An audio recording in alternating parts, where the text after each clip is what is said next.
Irmãos, nós vamos agora passar a nossa meditação na palavra de Deus.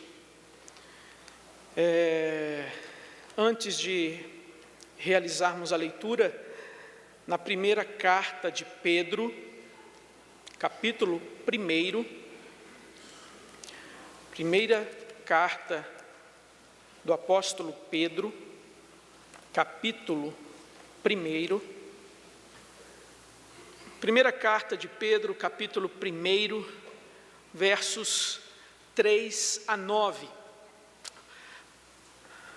palavra de Deus diz assim: Bendito o Deus e Pai de nosso Senhor Jesus Cristo, que segundo a sua muita misericórdia, nos regenerou para uma viva esperança, mediante a ressurreição de Jesus Cristo dentre os mortos, para uma herança incorruptível, sem mácula, imarcessível, reservada nos céus para vós outros, que sois guardados pelo poder de Deus, mediante a fé, para a salvação preparada para revelar-se no último tempo. Nisso exultais, embora no presente, por breve tempo, se necessário, sejais contristados por várias provações, para que o valor da vossa fé, uma vez confirmado, muito mais precioso do que o ouro perecível, mesmo apurado por fogo, redunde em louvor, glória e honra na revelação de Jesus Cristo, a quem não havendo visto, amais, no qual não vendo agora, mas crendo, exultais com alegria indizível e cheia de glória, obtendo o fim da vossa fé, a salvação das vossas almas. Irmãos, fidelidade a Deus, por quê? Fidelidade a Deus, para quê? Pedro nos mostra aqui que aquilo que Deus fez, aquilo que Deus está fazendo em nós, e aquilo que Deus tem preparado para nós, deve ser a motivação que nos impulsiona a uma vida de fidelidade, mesmo em meio a um mundo hostil. Essa carta foi escrita para irmãos que estavam dispersos naquilo que tecnicamente é chamado de diáspora, a dispersão. Essa igreja de Cristo, que ali no primeiro século, ela não estava mais apenas em Jerusalém, mas como disse lá em Atos 1:8, eles foram testemunhando por toda a Judéia, por Jerusalém, Judéia, Samaria e até os confins da terra. Foram empreendidas viagens missionárias por Paulo, Barnabé, Silas. E assim essa comunidade da fé, a igreja de Cristo, ela já se encontra dispersa pela Ásia Menor, pela Europa. E a realidade desses crentes, dessa igreja, é que eles se encontravam no meio de provações, de perseguições, de críticas, de zombarias, dificuldades ali em manter o seu comércio, o seu sustento, por causa de privações, limitações que eram impostas a eles por causa da sua fé. Em várias cidades ali haviam sindicatos, organizações de profissões, e dentro dessas agremiações profissionais, era necessário que o indivíduo participasse dos cultos, das festas, da idolatria. E o cristão, uma vez que ele se afastava dessa vida social, ele era visto então como alguém que se colocava à parte, à margem, alguém que tinha uma fé estranha, um estilo de vida estranho, e ele era assim cerceado, colocado de lado, ele enfrentava dificuldades. E para esses irmãos que enfrentam essas lutas e provações, Pedro escreve essa carta trazendo consolo, trazendo conforto, encorajamento, mas ao mesmo tempo exortando a fidelidade, exortando a perseverança. O que faz o seu coração se encher de alegria? O que faz o seu coração ali vibrar? Um título do seu time? Uma taça da Copa América para o Brasil? Você ser sorteado num sorteio de um shopping e ganhar um carro? Você poder realizar o sonho de reformar a sua casa ou comprar a sua casa? Você poder ver seus filhos sendo aprovados em concursos, tomando um rumo na vida, um encaminhamento, uma estabilidade, formando suas famílias, receber um aumento, uma promoção. O que faz o seu coração se encher de felicidade? Pedro aqui nessa introdução, nessa abertura da sua carta, ele vai nos dizer o que deve encher o nosso coração de alegria.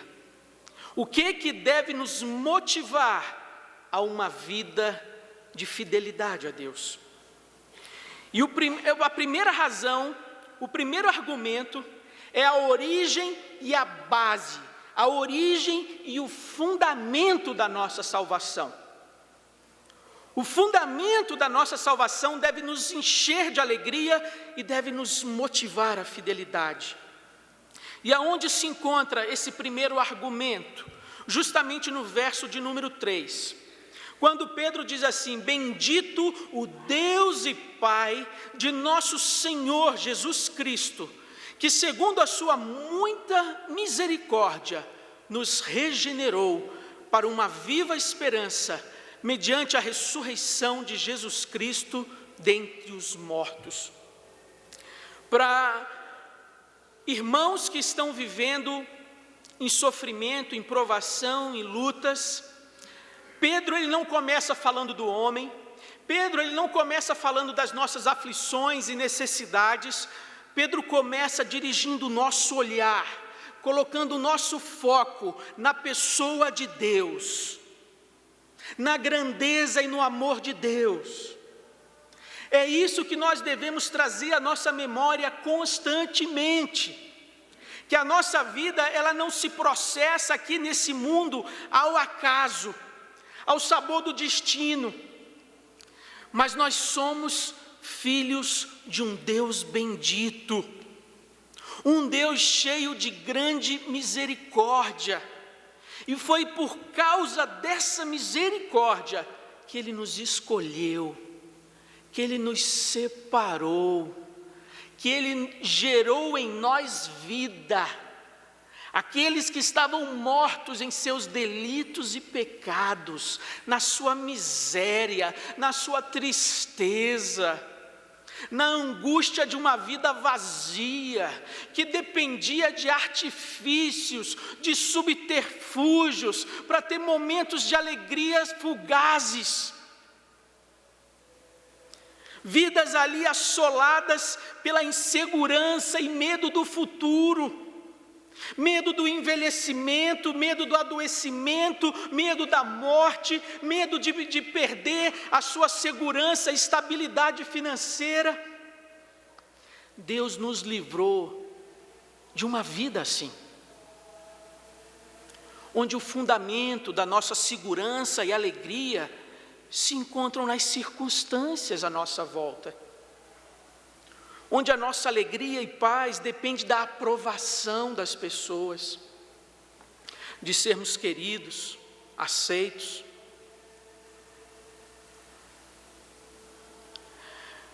Pedro nos diz que nós fomos regenerados para uma viva esperança por causa da misericórdia de Deus. Isso aqui nos lembra que se você está aqui no meio do povo de Deus, da casa de Deus,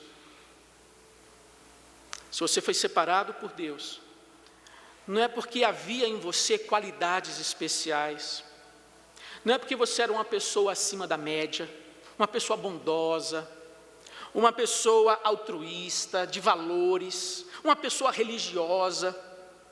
Não foi pelos nossos esforços, não foi por algo que nós fizemos ou realizamos, mas se nós estamos inseridos na família de Deus, no corpo de Deus, isso se deve unicamente a uma razão: a grande misericórdia de Deus, a grande misericórdia dele. Porque certamente eu e você, nós seríamos as últimas pessoas qualificadas, habilitadas, para comparecermos na presença de Deus e fazermos parte do seu povo. Nós somos pecadores, falidos, falhos e carentes, mas foi a graça e a misericórdia de Deus que nos alcançou. E assim o Santo Espírito de Deus produziu em nós arrependimento e fé.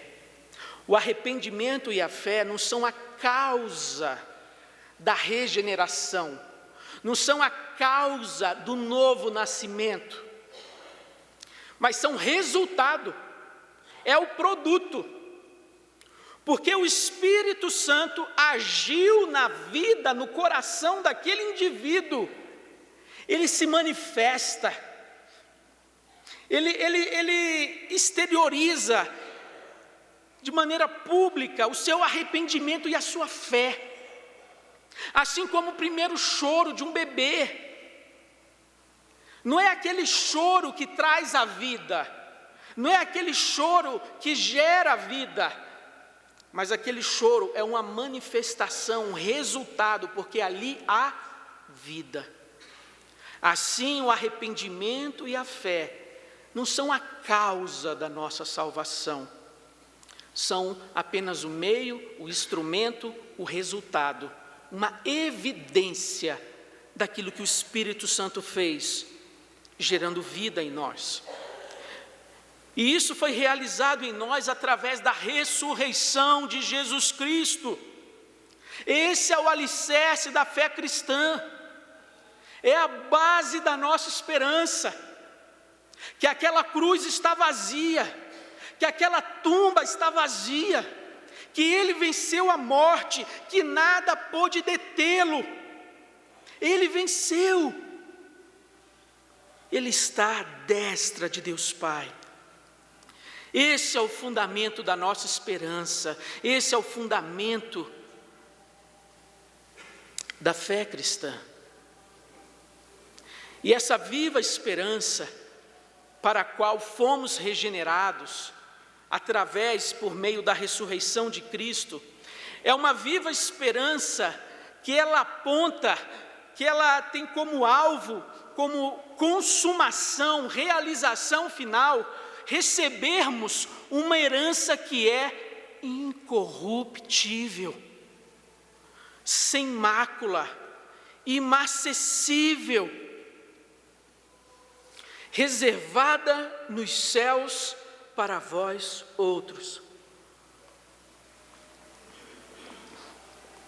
Irmãos, esperança na nossa cultura, na nossa sociedade, essa palavra ela fala como que de um anseio, de uma aspiração.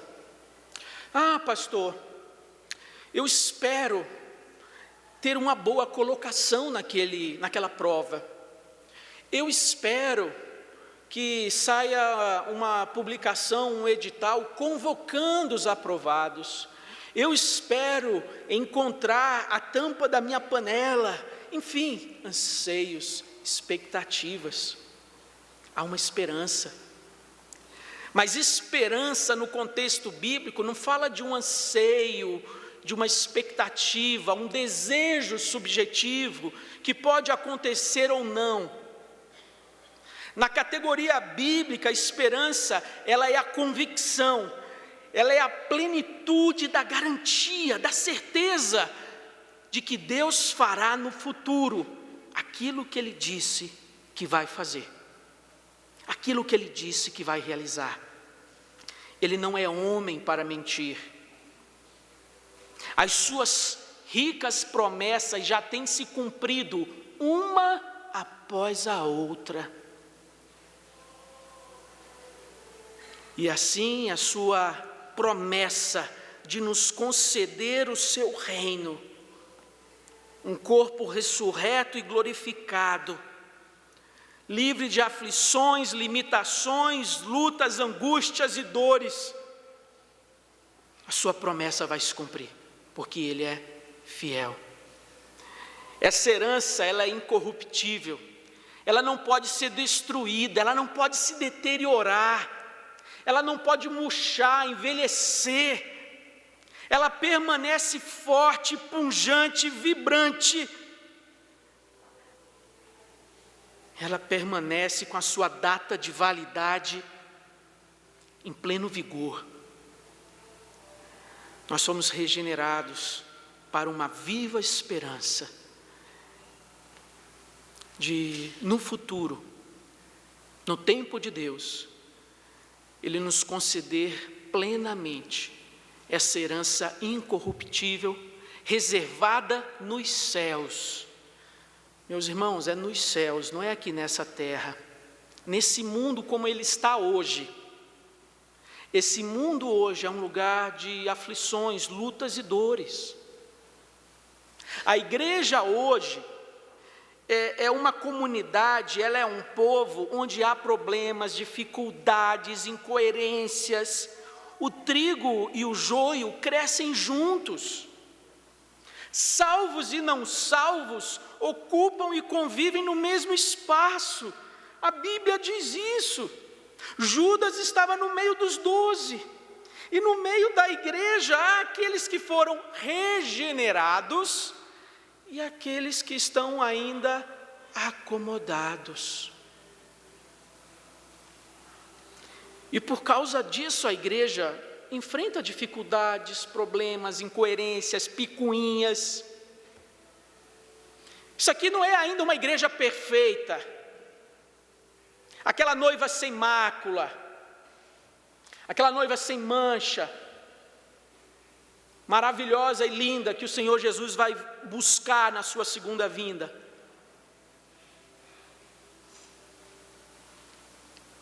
E por isso nós não devemos nos afastar da fé, nos afastar de Deus, nos afastarmos do Evangelho, por causa de dificuldades, problemas, maus testemunhos. A sua fé está fundamentada em homens, em líderes, em pessoas. Se deu bom dia, se não deu bom dia, se fulano pecou, se fulano deixou de pecar, se houve um escândalo na vida de alguém.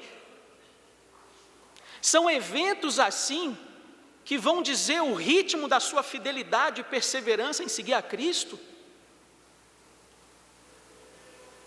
Meu irmão, ore por aquele que caiu, ore por aquele que pecou.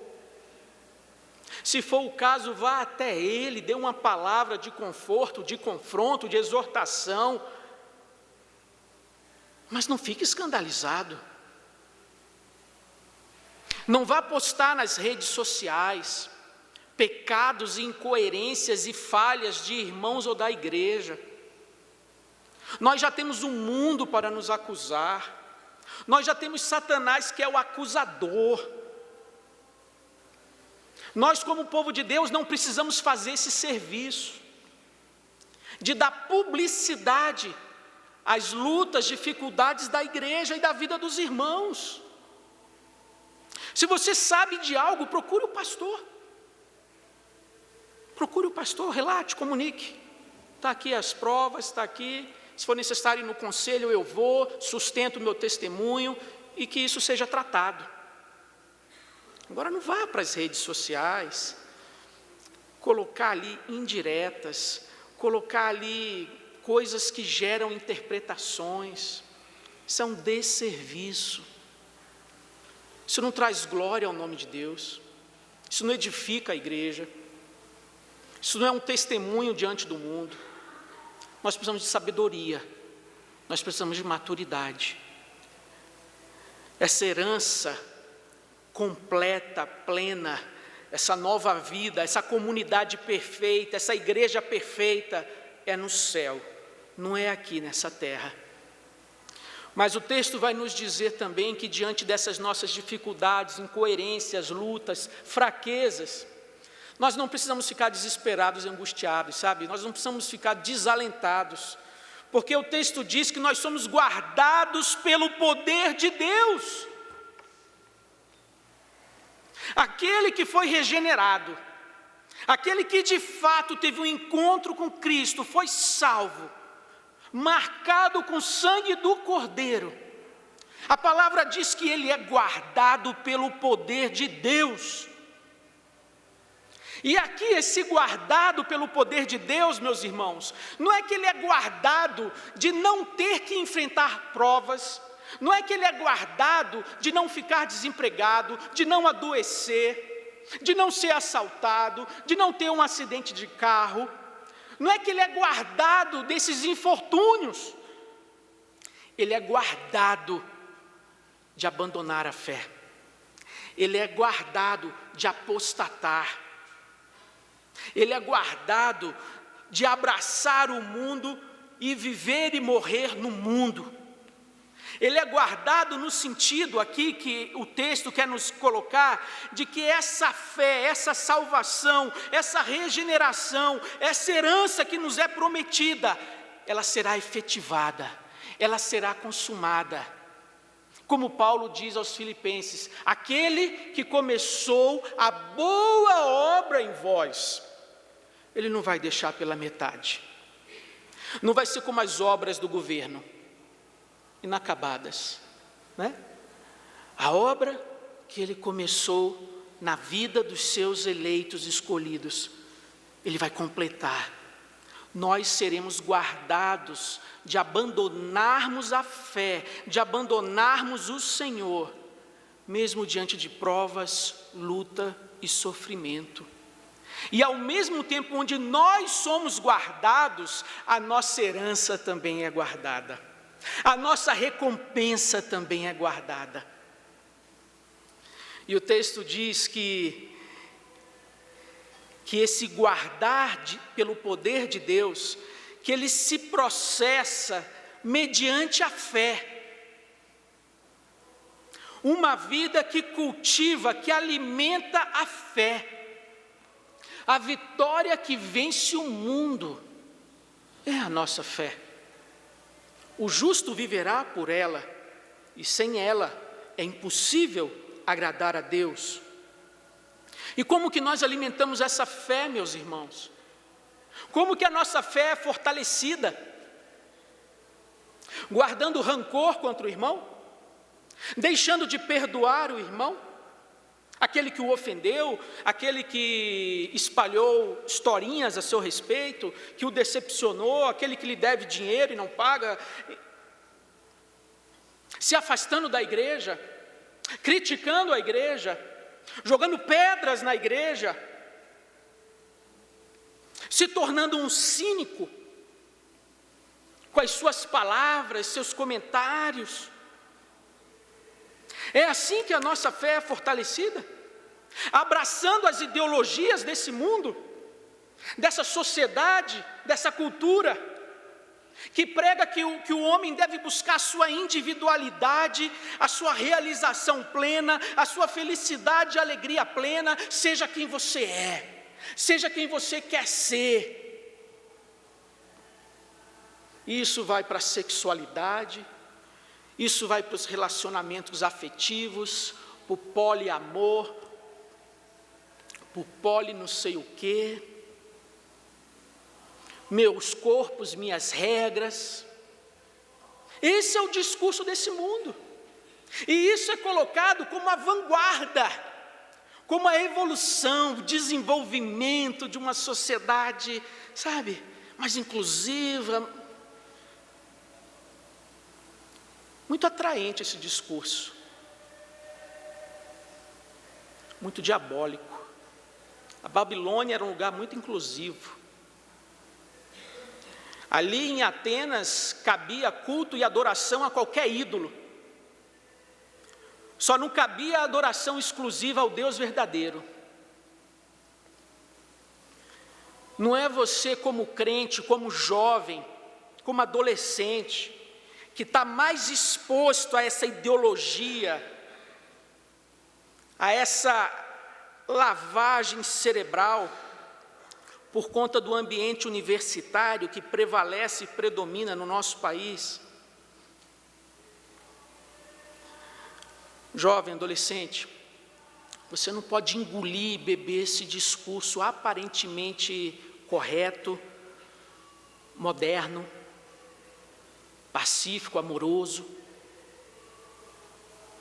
Não é assimilando esse discurso, essa mentalidade, esse estilo de vida que você vai fortalecer a sua fé. Pelo contrário, se você assimilar esses pensamentos, esses conceitos como princípios de conduta, princípios que norteiam a sua vida, as suas escolhas, as suas decisões, você está indo em choque, em confronto com aquilo que a palavra diz. E a sua fé, ela vai sendo esmigalhada, como aquela represa lá na Bahia, teve uma pequena fissura, uma pequena rachadura, pequenas concessões, pequenas aberturas. Não sejamos fanáticos, busquemos o equilíbrio, discurso de moderação, aparentemente bom, né? Saudável. O problema é que essa moderação, ela nos convida à ideia de ter um pé na igreja e o outro pé no mundo, nos valores, princípios, estilo de vida do mundo. E assim esse discurso aparentemente equilibrado, racional, moderado, né, de equilíbrio, ele atenta contra a nossa fé. Nós somos guardados pelo poder de Deus, mediante a fé. Nossa fé, ela é fortalecida através dos meios que Deus preparou. Sabe qual foi os meios que Deus preparou para que a fé dos seus filhos seja fortalecida? Quais são esses meios? A palavra dele. Você precisa conhecer essa mensagem. Você precisa gastar tempo. Você precisa se debruçar sobre esse livro. E não apenas guardá-lo na sua mente, mas no seu coração, para não pecar contra Deus, para não ser seduzido, iludido pelas propostas e seduções desse mundo. Uma vida de oração. Se você não gosta de orar, se você não tem tempo para orar, o que você vai fazer no céu? O que você vai fazer na eternidade? Se você não tem prazer em estar na presença de Deus em oração, se isso não te dá prazer, se você não tem anseio por esses momentos na presença de Deus, o Senhor Jesus nos ensinou e nos deixou o exemplo da necessidade, da carência de uma vida de oração. Ouvirmos a voz de Deus, colocarmos diante dele nossas ansiedades, nossas agonias, nossas preocupações. Outro meio de graça que Deus preparou, você se tornar membro de uma igreja, se tornar parte do corpo de Cristo, de uma maneira pública, assumindo esse compromisso, assumindo as responsabilidades, recebendo os privilégios disso, como participando da mesa do Senhor, a ceia do Senhor, servindo a essa igreja com seus dons e talentos. A sua fé não vai ser fortalecida se você se ressentir de pecados e ofensas, se você se afastar da igreja e se você se tornar um crítico e cínico em relação à igreja de Cristo. Mas a nossa fé é fortalecida quando nós conhecemos a palavra, quando nós temos uma vida de oração e quando nós assumimos o nosso compromisso com a igreja de Cristo, de viver a vida da igreja, de sustentar a igreja, de trabalhar com os nossos dons e talentos pela igreja de Cristo. A igreja, ela não é da Igreja Presbiteriana do Brasil, ela não é do Supremo Concílio, não é de reverendo, missionário, pastor A ou B, a igreja não é do conselho, a igreja ela é de Jesus, é dele, e é para ele o seu trabalho, o seu envolvimento, a sua entrega. E essa herança que é garantida, que tem validade perpétua, essa herança que não pode se deteriorar, essa herança que é guardada pelo poder de Deus, mediante a fé, para a salvação preparada, para revelar-se no último tempo. Pedro aqui está dizendo àqueles irmãos que ainda não podiam contemplar toda a grandeza do reino de Deus, toda a glória do Cristo exaltado, mas viviam ali à margem, zombados, martirizados, como um pequeno grupo, como a escória da sociedade. Ele está dizendo que essa grande herança que Deus tem reservado para nós, isso será revelado no último tempo. Revelação. Hoje está encoberto, hoje não está visível, hoje não está acessível aos nossos olhos. Tudo aquilo que Deus tem preparado para nós. Parecem palavras e promessas que há 2000 anos estamos aí esperando. Quem sabe, quem pode ter certeza?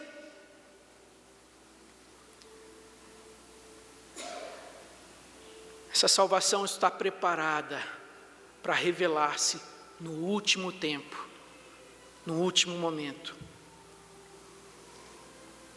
E aí ele vai falar agora da fidelidade a Deus, mesmo em meio ao sofrimento, mesmo em meio às lutas.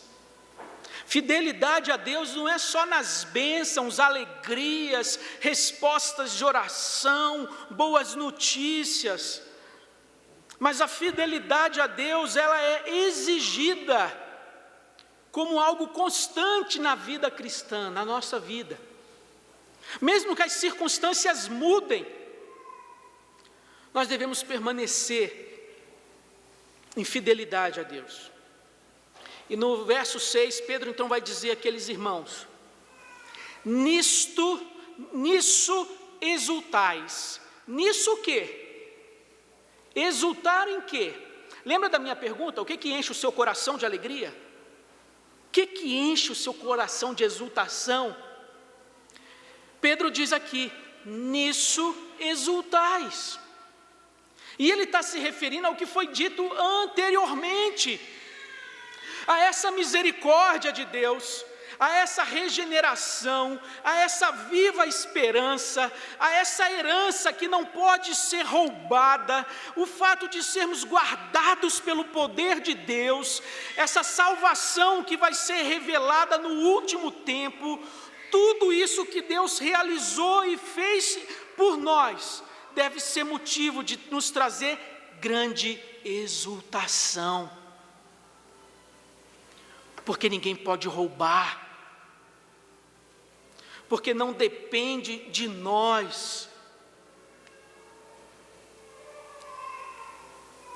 Só que tem um embora. Entretanto, todavia. E aí Pedro vai, diante dessa exultação, pelo que Deus fez na nossa vida, Pedro ele vai colocar o evangelho e a vida cristã como ela é, na vida real. Ele não vai aqui pintar um quadro fora da realidade. Recebendo todas essas bênçãos pela misericórdia de Deus, tendo essa herança e essas promessas, nós devemos exultar, mas nós devemos também estar cientes que no presente momento, por breve tempo, é necessário que sejamos contristados por várias provações. Perceba o que ele coloca aqui. É no presente momento. É por um breve período de tempo. A dor, a enfermidade, o luto,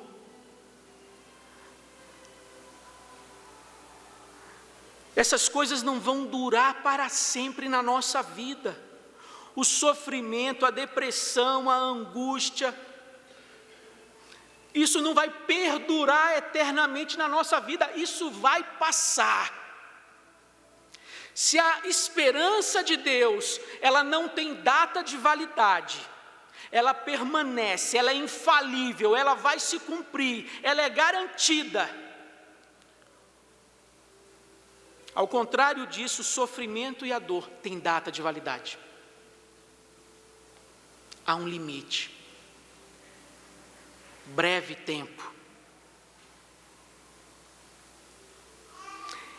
Se necessário. Meus irmãos, o sofrimento, as lutas não vêm como algo fruto do acaso, do destino, do capricho, de algo arbitrário, sem motivo, sem razão. Nossas lutas e provações, ela tem um propósito. Primeiro, entenda que o nosso sofrimento, ele é ordenado por Deus. Como assim? É isso mesmo que você ouviu corretamente. O nosso sofrimento, as nossas provações são ordenadas, decretadas por Deus. Mesmo que você queira usar a linguagem, o termo que Deus permite, Ele permite.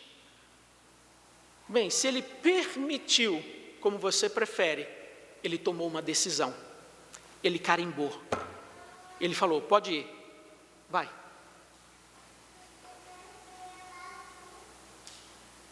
E sabe por que Deus determina que na vida dos seus filhos, o sofrimento esteja presente, as lutas e provações estejam presentes?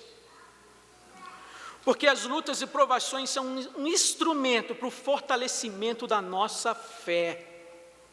Uma fé que não aguenta ser provada, uma fé que não suporta o sofrimento, não é uma fé genuína. O Senhor Jesus falou disso na parábola do semeador. Aquele que recebe a semente da palavra com alegria, mas em vindo o sol, o calor, as provações, as lutas,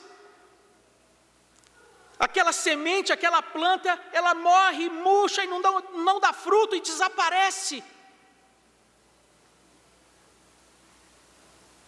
As provações vêm para mostrar justamente aqueles que são de Cristo e aqueles que não são. Aqueles que perseveram na vida cristã e aqueles que abandonam. As provações vêm para nos lembrar que nós somos limitados, não somos super-homens. Não importa quanto você tenha na sua conta de investimentos, não importa qual seja o seu trabalho, a sua função, o seu plano de saúde, onde você more, quem você conheça, pessoas influentes, você é pó. E as provações na vida nos lembram isso. Para que a arrogância, orgulho e soberba não nos domine. Para que nós possamos nos humilhar diante daquele que é o Todo-Poderoso.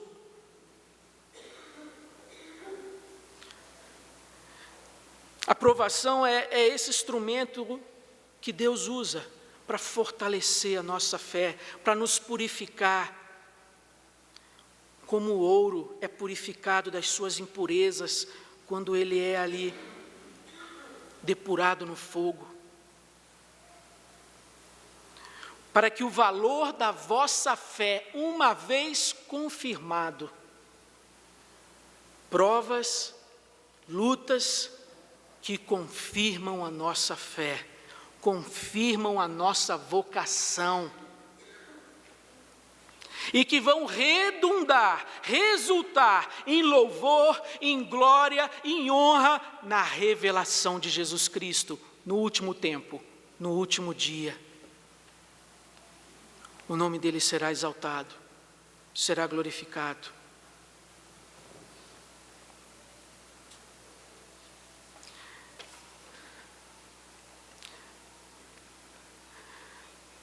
Paulo, em 2 Coríntios 4, ele diz que a nossa leve e momentânea tribulação produz para nós eterno peso de glória, acima de toda comparação, não atentando nós nas coisas que se veem, mas nas que se não veem, porque as que se veem são temporais, passageiras, mas as coisas que se não veem são eternas. E meus irmãos, o outro argumento que nos encoraja à fidelidade é a glória futura, é a exaltação futura, que Pedro começa a descrever aqui no final do capítulo 7 até o verso 9, redundando em louvor, glória e honra na revelação de Jesus Cristo, a quem não havendo visto, amais. E aqui há uma diferença, porque Pedro viu o Senhor Jesus, Pedro andou com ele, mas ele está se dirigindo aqui a irmãos, onde a maioria deles não teve a oportunidade de ver a Cristo, mas creem em Cristo, amam a Cristo, se alegram em Cristo. E o Senhor Jesus disse lá em João 20, porque me viste, creste, bem-aventurados os que não viram e creram. Pedro está aqui nos dizendo que esse presente que nós suportamos, as lutas, aflições, ele deve ser entendido, compreendido, à luz do futuro glorioso que Deus preparou para nós. Esse Senhor que nós não vimos, mas que nós amamos. Nós não vemos Ele agora, mas nós cremos, e exultamos, e nos alegramos. Amar, crer, se alegrar em Cristo. Nós precisamos desenvolver, estimular isso em nosso coração. O amor a Cristo, a fé e confiança nele, a alegria nele. E assim fortalecendo a nossa fé, crescendo o nosso amor, nossa confiança, nossa alegria em Cristo, guardados pelo poder de Deus, nós vamos caminhando para alcançar o fim da nossa fé, o propósito, o resultado da nossa fé, que é a salvação completa das nossas almas. Você percebe que aqui Pedro ele colocou nesses poucos versículos um resumo da história da redenção. A salvação começa no homem? A salvação começa na religião? Não, a salvação começa na misericórdia de Deus.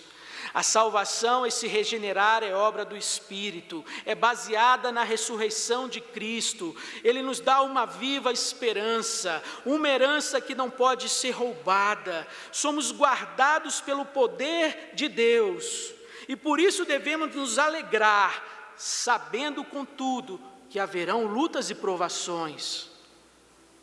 Mas a nossa fé, uma vez confirmada, vai trazer glória e honra ao nome de Cristo. O Cristo que nós não vimos, mas amamos, cremos e nos alegramos nele. E assim, no final dessa caminhada, ao fim desse caminho estreito, de provações e lutas, nós vamos obter e alcançar o resultado final da nossa fé, que é a salvação, das nossas almas. Você entende aqui porque Pedro diz: bendito Deus e Pai? Temos razões para bendizer o nome de Deus, temos razões para nos exultarmos e nos alegrarmos em Deus. Coloque o seu olhar, o seu foco, a sua esperança nas ricas promessas de Deus, e não nas dificuldades e lutas desse tempo, não nos prazeres, nas seduções e tentações desse mundo. O cristão, ele nasce para a glória pela misericórdia de Deus. O cristão é guardado para a glória pelo poder de Deus. O cristão, ele é preparado para a glória através das provações. E o cristão já pode desfrutar dessa glória quando ele ama, confia e se alegra em Cristo.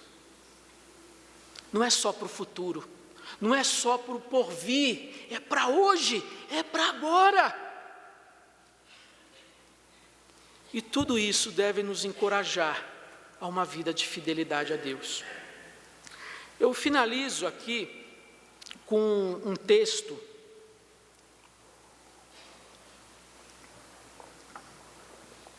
do reverendo Paulo Anglada.